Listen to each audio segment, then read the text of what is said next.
Alright, these are the seams where the water leaks in. You're gonna have to clean this area up really well. But first, you're gonna have to pull up this rubber seal and get it out of the way so you don't damage it. Alright, so the tool that I used is this wire wheel, and you better be careful to not remove any paint that you don't want to.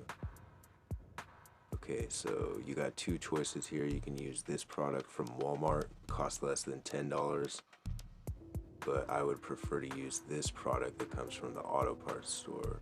This is $16 and was meant for the job. It's made by 3M, so that's the one I would get.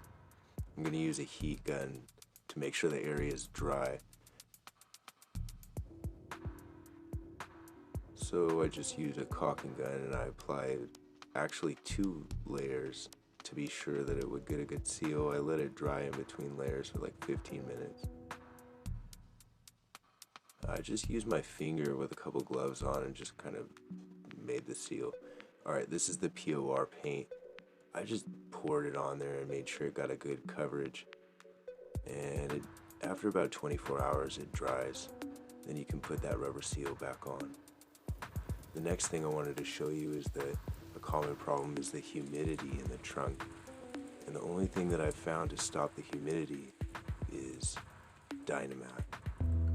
Dynamat's usually used in the car audio when you're trying to insulate the trunk for sound, but it also works good for the humid conditions of temperature change. So preventing condensation in the trunk of your car, Dynamat.